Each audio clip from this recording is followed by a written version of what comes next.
देखिए हम पढ़ रहे थे क्या, पेडिग्री एनालिसिस। क्या पढ़ रहे थे?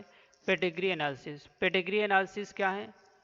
एक रिकॉर्ड होता है, एक चार्ट होता है जो एक से अधिक, दो से अधिक जनरेशन का क्या होता है, जो इनहेरिटेंस होता है करेक्टर, उस करेक्टर का हम क्या करते हैं, एक रिकॉर्ड बना के रखते हैं। उसी रिकॉर्ड को हम क्या कहते हैं, पेडिग्री एनालिसिस। किस तरीके से एक जनरेशन से दूसरे जनरेशन जीन का ट्रांसफर होगा, वह जीन किस तरीके से अपने आप को करेक्टर को रिप्रेजेंट कर रहा है, वो उसका हम रिकॉर्ड बना के रखते हैं।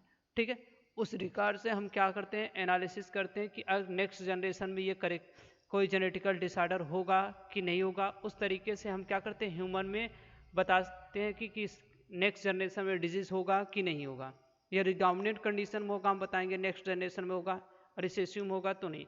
तो उसको जानने के लिए सबसे पहला हमें जानना होता है किस तरीके से पहले हम चार्ट बनाते हैं। देखिए, मेल को हम रिप्रेजेंट इस तरीके से करते हैं, फीमेल को इस तरीके से। मैरिज हुआ है तो दोनों के बीच में एरो रहता है। यदि रिलेटिव के बीच मैरिज हुआ है, मैरिज बिटवीन रिलेटिव, जब रिलेटिव के बीच मैरिज हुआ है तो हम इस तरीके से डबल एरो से रिप्रेजेंट करते हैं। ठीक है, और ये क्या है, पेरेंट्स है उसके दो, ये बच्चे हैं, लेफ्ट टू राइट हम काउंट करते हैं, 1 2 3। ठीक है, ये आइडेंटिकल ट्विंस हैं। ये क्या है, नॉर्मल ट्विंस है। आइडेंटिकल नॉर्मल को हम अलग से आपको बता देंगे। ये अफेक्टेड डिजीज है। ठीक है, ये ना अफेक्टेड है। ये क्या है, कैरियर, मतलब इनमें डिजीज नहीं दिखेगा इनके, लेकिन डिजीज वाले जीन प्रेजेंट है। इसको हम और किस तरीके से रिप्रेजेंट कर सकते हैं, इस तरीके से कट भी। दूसरा हम इस तरीके से हाफ रहेगा, हाफ ये से क्या होगा, मतलब इनमें जीन प्रेजेंट है लेकिन डिजीज नहीं दिख रहा है। ये क्या है, डेथ हो चुका है। ठीक है, ये सेक्स को डिटरमाइन नहीं कर सकते मेल या फीमेल। या तो हम एक और इस तरीके से रिप्रेजेंट करते हैं, 5 बच्चे हैं तो 5 लिख देते हैं। स्टिल एम्ब्रियोनल कंडीशन में डेथ हो चुकी है तो हम इस तरीके से रिप्रेजेंट करते हैं, स्टिल डेथ। ठीक है, इस तरीके से हम क्या करते हैं, रिप्रेजेंट करते हैं। ठीक है, अब देखिए ये जो पेडिग्री चार्ट बनाकर दिया गया है कि इस चार्ट में बताना है कि जो डिजीज हुआ है ऑटोसोमल क्रोमोसोम के कारण हुआ है कि 6 क्रोमोसोम के कारण हुआ है। ठीक है, डोमिनेंट जीन के कारण हुआ है कि रिसेसिव जीन के कारण हुआ है, ये सब। तो इसको हम पहचान करने के लिए किस तरीके से निकालते हैं, पहले एक हम देखते हैं, उसके बाद आप खुद इसको हम क्या करेंगे, सॉल्व कर लेंगे, किस तरीके से इसको सॉल्व करते हैं। पहले थोड़ा सा देखिए हम कैसे सॉल्व करते हैं। देखिए, हम एक चार्ट बना रहे हैं। देखिए, मान लीजिए एक आप समझे, जैसे इनहेरिटेंस समझ लीजिए आप। ये मान लीजिए XX फीमेल है, ये मेल है। ठीक है, अब जानते हैं इनका इनहेरिटेंस, यहाँ से X क्रोमोसोम आएगा, यहाँ से Y क्रोमोसोम आएगा, तो यहाँ X और Y। ठीक है, हम पिछले आपको इसका इनहेरिटेंस बता दिए हैं। यहाँ से X क्रोमोसोम आएगा और यहाँ से Y क्रोमोसोम आएगा, तो ये मेल। ठीक है, यहाँ से X क्रोमोसोम आएगा, यहाँ से X क्रोमोसोम आएगा तो फीमेल। यहाँ से X क्रोमोसोम, यहाँ से Y क्रोमोसोम आया तो मेल। ठीक है, देखो X क्रोमोसोम पर जो जीन प्रेजेंट होगा केवल लड़कों में दिखेगा कि नहीं, केवल लड़कों में, ऐसा करेक्टर केवल लड़कों में दिखेगा। ऐसे जीन को जो केवल लड़के से, फादर से लड़के में, डॉटर सन में, फादर से सन में, सन से, ऐसे ही केवल लड़कों में दिखाई देता, ऐसे जीन को हम नाम देते हैं होलेंड्रिक जीन। क्या नाम देते हैं, होलेंड्रिक जीन कहते हैं। ठीक है, क्या नाम देते हैं, होलेंड्रिक जीन कहते हैं। ठीक है, नेक्स्ट देखो, थोड़ा सा आपको हम, चलिए देखिए होलेंड्रिक जीन। अब इसके इनहेरिटेंस को ही हम क्या नाम देते हैं, होलेंड्रिक जीन इनहेरिटेंस कहते हैं, इनहेरिटेंस। अब देखिए यहाँ से देखो, फादर से डाटर में X क्रोमोसोम गया और X क्रोमोसोम यहाँ डाटर से किस में गया, उसके सन में गया। तो देखो इस तरीके से आया ट्रांसफर। और यहाँ से X क्रोमोसोम देखो सन में गया, सन से किस में गया, डाटर में। तो एक देखो क्रॉस का फॉर्मेशन हो रहा है, इसी क्रॉस को हम क्या कहते हैं, क्रिस क्रॉस। जाना है एक जनरेशन से दूसरे जनरेशन में जा रहा है, इनहेरिटेंस। ठीक है। क्रिस क्रॉस इनहेरिटेंस मतलब फादर टू, देखो क्रिस क्रॉस इनहेरिटेंस में father to daughter, daughter to son, ठीक है। दूसरा mother to son, son to daughter, देखो mother to X chromosome daughter, daughter to son, देखो फादर से डॉटर, डॉटर टू सन, ऐसा इनहेरिटेंस क्या है, क्रिस क्रॉस इनहेरिटेंस है। ठीक है, ये समझ गए। अब देखो हम सॉल्व करते हैं पेडिग्री। ठीक है, पेडिग्री में हम देखिए किस तरीके से है। मान लीजिए एक मेल है,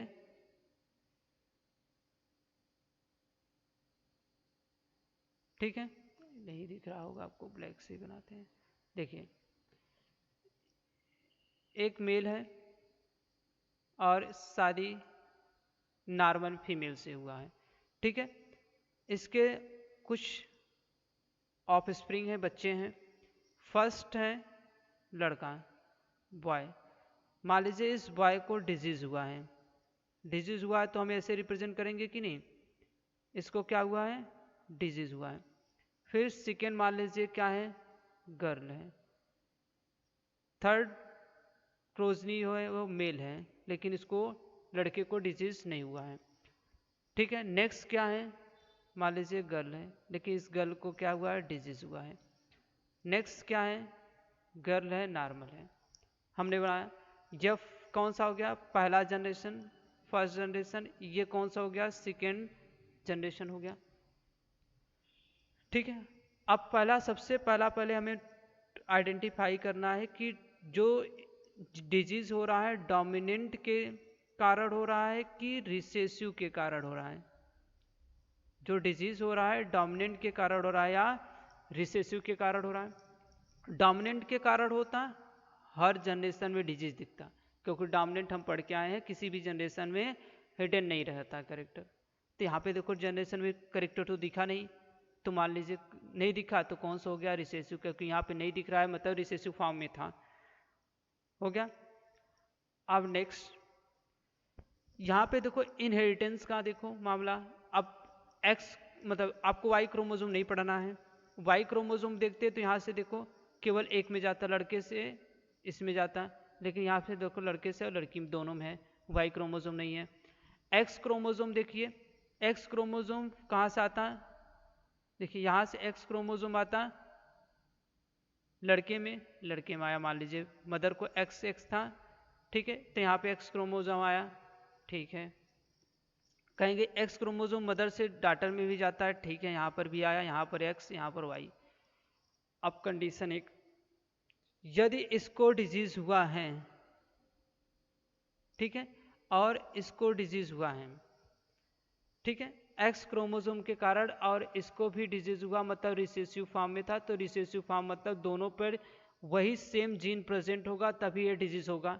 यदि यहाँ पे ये जीन नहीं होगा तो अकेला रिसेसिव कभी अपने आप को डोमिनेंट नहीं रखता, यहाँ पे जो अलग दूसरा जीन होगा वो डोमिनेंट होगा, कैपिटल ए डोमिनेंट होगा स्मॉल ए। तो यहाँ पे जो भी है तो यहाँ पे स्मॉल ए स्मॉल है, यहाँ पर भी होगा स्मॉल ए स्मॉल ए, मतलब इस कंडीशन में होगा तभी है, ठीक है। इतना हम समझे कि क्योंकि ये रिसेसिव फॉर्म में है तो यहाँ पर डिजीज हुआ है, तो यहाँ एक्स पे दोनों एक्स पर वह जीन सेम होना चाहिए, यहाँ पर स्मॉल है तो यहाँ पे स्मॉल है, यहाँ कैपिटल हो जाएगा तो डिजीज नहीं दिखेगा, क्योंकि हेट्रोजाइगस कंडीशन में रिसेसिव अपने आप को रिप्रेजेंट नहीं करता। अब नेक्स्ट यहाँ पर आप एक पढ़े होंगे एक्स क्रोमोसोम और वाई क्रोमोसोम है। एक्स क्रोमोसोम मेल में एक सिंगल क्रोमोसोम होता है, और ये सिंगल है तो अपने आप को रिप्रेजेंट कर लेता है, क्योंकि देखो एक अकेला क्रोमोसोम है कि नहीं, यदि यहाँ पे एक्स होता तो दूसरा एक्स होता तो एक्स अपने आप को डोमिनेट कर देता, इसका करेक्टर नहीं दिखता। जैसे मान लो आप पढ़ रहे हैं अकेले, अपने क्लास में आप अकेले हैं तो आप ही सब कुछ हैं, ठीक, आपके साथ कोई कंपीट करने वाला नहीं है, अब नहीं है तो आप ही डोमिनेंट हैं। यदि आपके साथ कोई और आ जाए तो वो डोमिनेट हो जाएगा कि नहीं, तो यहाँ पर अकेला एक्स क्रोमोसोम है इसलिए अकेला डोमिनेंट है। अब मान लीजिए हमने कहा यहाँ से एक्स, यहाँ पे वाई, तो यहाँ से एक्स आया डॉटर में, यहाँ से एक्स आया, तो दोनों से यहाँ पे एक्स पर जीन था तभी आया कि नहीं, और यहाँ पे होता तो डिजीज हो जाता है। तो हम कह दिए क्या, ये भी एक्स क्रोमोसोम के कारण नहीं है, ना तो वाई क्रोमोसोम के कारण है। किसके कारण, ना तो एक्स क्रोमोसोम के कारण है ना वाई। इतना झंझट नहीं करना है, तो सिंपल सा आपको याद रखना है कि जब डिजीज किसी से जाए, जैसे मान लीजिए जब डिजीज जा रहा है, इनहेरिटेंस हो रहा है एक जनरेशन से दूसरे जनरेशन में, लड़कों में भी, लड़के में भी दिखे और लड़कियों में भी दिखे, चाहे मदर से हो चाहे फादर से हो, उसका इनहेरिटेंस हो रहा है तो लड़के में भी दिख रहा है लड़कियों में दिख रहा है, समान रूप से दोनों में इनहेरिटेंस हुआ है, तो डायरेक्टली आप कह दीजिए ऑटोजोमल है। कैसा है? ऑटोजोमल। रिसेसिव यहाँ पे दिखा नहीं है, आप कहेंगे बना के दिखा दें। देखिए इसी को बना रहे हैं। मदर क्या है, सॉरी उल्टा लिख दिया, ये फादर है ये मदर है। फादर कैसे हैं? रिसेसिव फॉर्म में। रिसेसिव फॉर्म में मान लीजिए कैपिटल ए स्मॉल ए, क्योंकि दोनों स्मॉल ए ले लेंगे तो नहीं होगा। अब डिजीज नहीं हुआ तो कहेंगे हेट्रोजाइगस की कंडीशन है। ठीक है, नेक्स्ट देखो स्मॉल ए, अब यहाँ पे डिजीज हो जाता नहीं है। ठीक है, स्मॉल डिजीज हो जाता, कह देंगे सर ठीक है, हम दोनों एक कंडीशन चेक कर लीजिए, पहले सबका चेक कर लेते हैं। हम मान लीजिए यहाँ पे कह दे कैपिटल ए दोनों डोमिनेंट जीन था, यहाँ पे भी दोनों डोमिनेंट जीन था, तो देखो नेक्स्ट जनरेशन कोई रिसेसिव जीन है ही नहीं, तो कोई डिजीज होता नहीं। ये दोनों डोमिनेंट होता यहाँ पे डिजीज दिख जाता, क्योंकि डोमिनेंट के कारण नहीं है, हम पहले चेक कर लिए किसके कारण, रिसेसिव के कारण, मतलब यहाँ पे कोई ना कोई रिसेसिव जीन प्रेजेंट है। क्या है? रिसेसिव जीन प्रेजेंट है। अब जब रिसेसिव जीन प्रेजेंट है तो यहाँ पे क्या है? Capital A small A, capital A small A. अब देखो इसको डिजीज हुआ है, तो डिजीज हुआ है मतलब यहाँ से स्मॉल ए आया है, यहाँ से स्मॉल ए, दोनों देखो स्मॉल ए पहुँच गया कि नहीं, तुरंत इस लड़के को डिजीज हो गया। इस गर्ल्स को डिजीज नहीं हुआ है, तो हो सकता है यहाँ से कैपिटल ए आया हो, या तो हो सकता है यहाँ से कैपिटल ए यहाँ से स्मॉल ए आया हो। आया समझ कि नहीं? अब इसको डिजीज हुआ है तो यहाँ पर स्मॉल ए होगा, यहाँ पर भी स्मॉल होगा, और यहाँ पर देखिए इसको डिजीज नहीं हुआ है तो यहाँ से कैपिटल ए हो सकता है, या तो कैपिटल ए स्मॉल ए, दोनों कंडीशन हो सकता है। यदि इसका नेक्स्ट जनरेशन दिया होता हम बता देते कैपिटल है कि स्मॉल ए, ये भी हम आइडेंटिफाई कर लेते हैं, लेकिन नेक्स्ट जनरेशन नहीं हुआ है, इसलिए हम यहाँ से आइडेंटिफाई नहीं कर पा रहे हैं कि कौन सा है। यहाँ पे देखो कैपिटल ए हो सकता है, या तो स्मॉल ए कैपिटल ए हो सकता है, सेम यही कंडीशन यहाँ पे। तो इस तरीके से हम आइडेंटिफाई कर सकते हैं कौन से जनरेशन में किस तरीके से हुआ है। ठीक है, तो यहाँ पे पूछ सकता है, सिंपल सा कह देगा मेल फादर जो है और जो मदर है होमोजाइगस में है कि हेट्रोजाइगस में है, तो कहेंगे दोनों हेट्रोजाइगस कंडीशन में। होमोजाइगस में हम दोनों को कैपिटल ए कर देते थे तो डिजीज हो नहीं दिखता। ठीक है, नेक्स्ट देखिए एक और आपको समझाते हैं, नहीं समझ में आएगा। देखिए इसमें हम देखते हैं, मान लीजिए एक मेल है ये फीमेल है, दोनों को डिजीज नहीं हुआ है। ठीक है, इसकी शादी हुई, कुछ बच्चे हुए हैं, पहला गर्ल, दूसरा छोरा, ठीक है, दूसरी लड़की हुई, ठीक है, तीसरा लड़का हुआ, नेक्स्ट कौन सा हुआ? लड़का। लेकिन इस लड़के को डिजीज हुआ, इस लड़के को क्या हुआ? डिजीज हुआ है।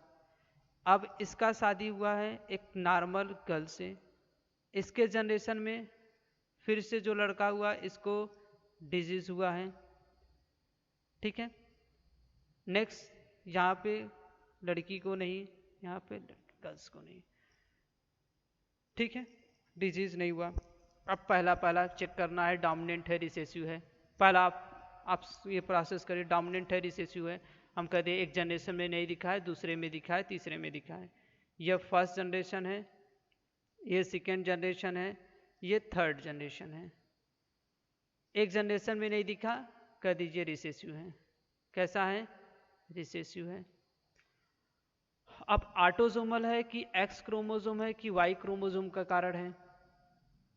ठीक है, वाई क्रोमोसोम के कारण होता, तो वाई क्रोमोसोम हर एक जनरेशन में दिखता है, तो यहाँ पर डिजीज दिखना था, यहाँ पर डिजीज दिखता है, यहाँ पर भी डिजीज दिखता है, यहाँ पर।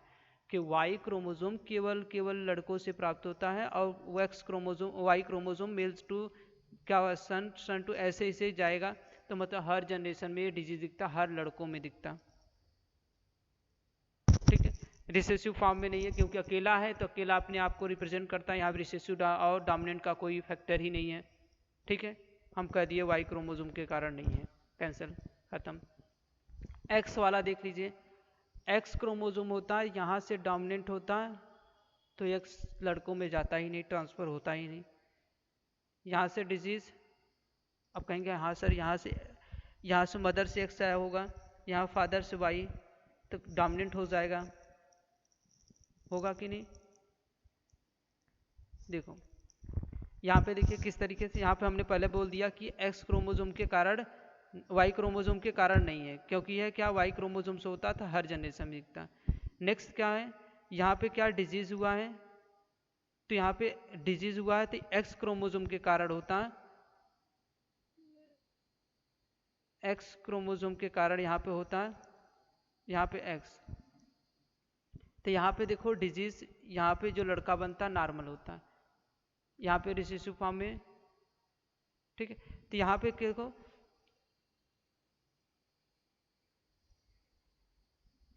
देखिए, ये तो पहला रिसेसिव देख ले। दूसरा देखो अब क्या है, यहाँ से किस में ट्रांसफर हुआ है, यहाँ से इसमें गया। अब इतने को चेक करो, यदि यहाँ पे हम कह रहे हैं डिजीज हुआ है, तो यहाँ पे डिजीज हुआ है तो रिसेसिव फॉर्म में, क्योंकि एक जनरेशन में नहीं दिखा है, तो यहाँ पे रिसेसिव फॉर्म स्मॉल होगा। रिसेसिव फॉर्म है स्मॉल कहेंगे एक्स क्रोमोसोम पर, यहाँ पे स्मॉल, यहाँ पे डिजीज नहीं हुआ है, हो सकता है कैपिटल ए होगा, या तो हो सकता है कैपिटल ए हो सकता है, कैपिटल ए हो सकता है। अब इस पर डिपेंड करना है कौन सा होता है, इसको डिजीज हुआ है तो मतलब यहाँ से कैपिटल ए आया होगा, यहाँ पे स्मॉल ए, तभी रिसेसिव दिखेगा कि नहीं, तो ये मतलब ये कंडीशन नहीं है। फिर इन सबको डिजीज नहीं हुआ है तो मतलब यहाँ पे कैपिटल ए प्रेजेंट होगा, यहाँ पे भी कैपिटल ए, यहाँ पे स्मॉल ए, मतलब इन सबको डिजीज नहीं। तो ऑटोसोमल क्रोमोसोम के कारण इनहेरिटेंस हुआ है, तो ये भी कैसा हो, ऑटोसोमल रिसेसिव हो गया। एक जनरेशन में नहीं दिखा था, यहाँ पे ट्रांसफर हुआ है, तो इस तरीके से। ठीक है, ये रिसेसिव। नेक्स्ट देखिए, एक आपको हम कौन से टाइप को बताते हैं, एक्स क्रोमोसोम का। देखिए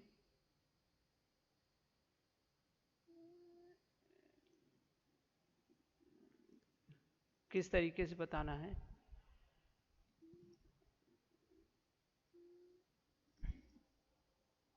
ठीक है, इतना आप पहले देख के आइएगा। नेक्स्ट क्लास में हम एक्स क्रोमोसोम का सब फिर से एक बार आपको बताएंगे। आज के लिए बस इतना ही।